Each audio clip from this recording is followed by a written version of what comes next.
एक समय की बात है, किसी गांव में मोहन नाम का एक लड़का रहता था।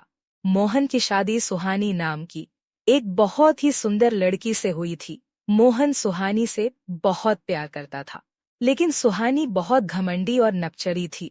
वो मोहन से नहीं, बल्कि अपनी सुंदरता से प्यार करती थी। एक दिन मोहन काम से थका हारा अपने घर आया तो उसने सुहानी से कहा, सुहानी क्या खाना तैयार है? मुझे खाना दे दो सुहानी, बहुत भूख लगी है। सुहानी ने जवाब दिया, खाना तो तैयार है, पर आप देख नहीं रहे, मैंने अभी अपने हाथों में मेहंदी लगाई है, आप खुद ले लीजिए। मोहन ने अपनी बीवी की बात सुनकर खुद ही खाना निकालकर खा लिया और वहां से चला गया। उसके बाद वो जब अगले दिन घर आया तो उसकी पत्नी ने उससे बोला, सुनिए जी, मुझे आप कल मेले लेकर जाना। मुझे कई सारे गहने, कपड़े और सुंदर सुंदर सैंडल खरीदनी है। सुहानी, मेरे पास इतने पैसे नहीं हैं जो मैं तुम्हें ये सब खरीदारी करवाऊं। जो थोड़े बहुत पैसे हैं उनसे मुझे खेती के लिए बीज खरीदने हैं, ऐसा मोहन ने कहा। तभी सुहानी ने गुस्से में कहा, आपके पास दुनिया को बांटने के लिए पैसे हैं, पर मेरे लिए आपके पास पैसे नहीं हैं। हे भगवान, मेरी शादी ऐसे कंजूस आदमी से क्यों हो गई? मोहन पूरी रात अपनी पत्नी के तानों से इतना दुखी हो गया कि उसे नींद ही नहीं आई और वो पूरी रात सोचता रहा, आखिर मेरी पत्नी को मुझसे प्यार क्यों नहीं है? वो हमेशा अपने बारे में क्यों सोचती है? जब सुबह हुई तो वो अपने काम के लिए निकल गया। रास्ते में उसे एक बड़ा पत्थर मिला।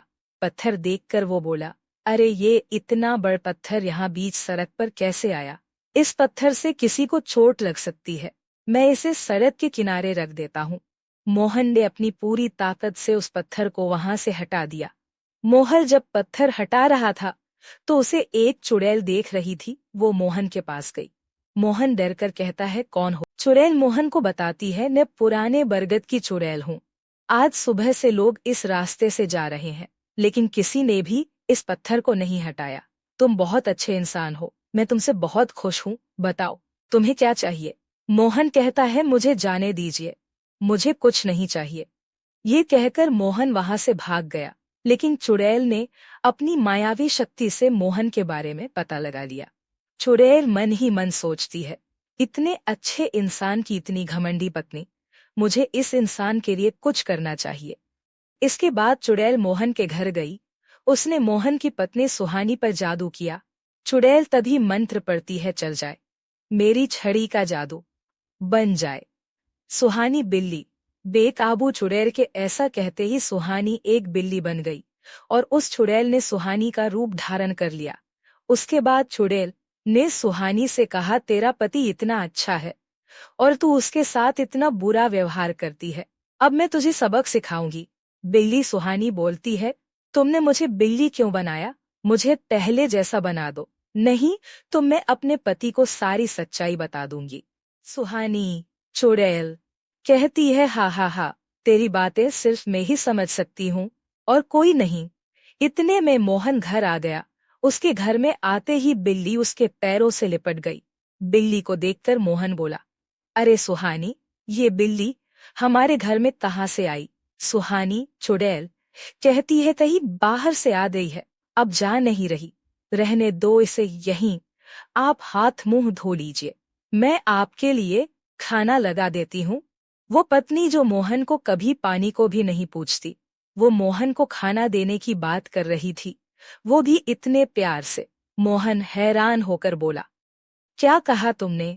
तुम मुझे खाना दोगी? तुम्हारी तबीयत तो ठीक है। सुहानी चुड़ैल, मुझे पता है मैंने आपके साथ बहुत बुरा बर्ताव किया है, लेकिन वो मेरी नासमझी थी, मुझे माफ कर दीजिए। सुहानी की बातें सुनकर बहुत हैरान हो गया और उस दिन के बाद से सुहानी मोहन का बहुत ख्याल रखने लगी। मोहन अपनी पत्नी में ये बदलाव देखकर बहुत हैरान भी था और खुश भी। उनके घर में रह रही बिल्ली ये सब देखकर बहुत चिढ़ती थी, लेकिन चुड़ैल के जादू के सामने वो बेबस हो जाती थी।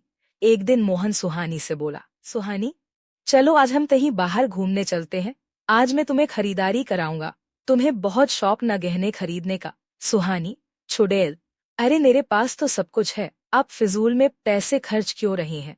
मोहन हैरानी से कहता है, तुम इतना कैसे बदल गई? सुहानी मुझे कभी कभी विश्वास नहीं होता कि तुम वही सुहानी हो जिसे अपनी सुंदरता पर इतना घमंड था और जो बात बात पर मुझसे लड़ा करती थी। मोहन के बार बार कहने पर सुहानी बाजार जाने के लिए तैयार हो गई।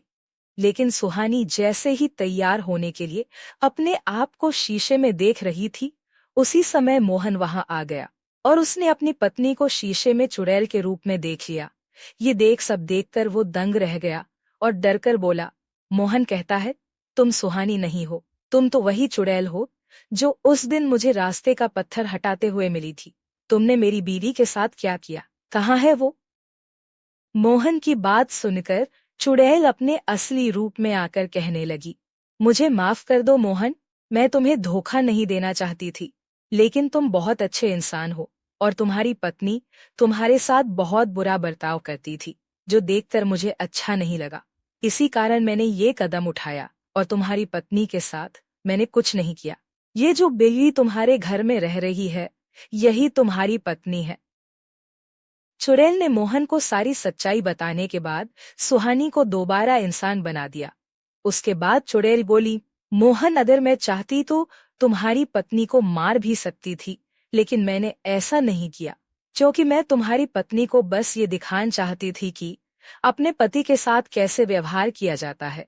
ये सुनकर सुहानी रो रो कर कहने लगी, आप ठीक बोल रही हो चुड़ैल जी, मैंने अपने सुंदरता के घमंड में इतनी अंधी हो गई कि मैंने अपने पति को कभी कुछ नहीं समझा।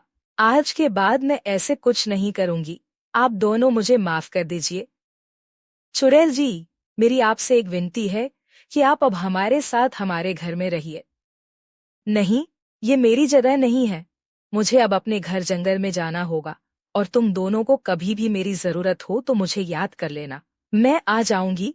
ये कहकर चुड़ैल अपने जंगल लौट गई। इस तरह मोहन और सुहानी अपने घर में प्यार से खुशी खुशी रहने लगे। इस कहानी से हमें ये शिक्षा मिलती है कि हमें हमेशा अपने रिश्तों की कदर करनी चाहिए। अगर हम रिश्तों को अहमियत नहीं देंगे तो हम अपनों से कब अलग हो जाएंगे, पता ही नहीं चलेगा।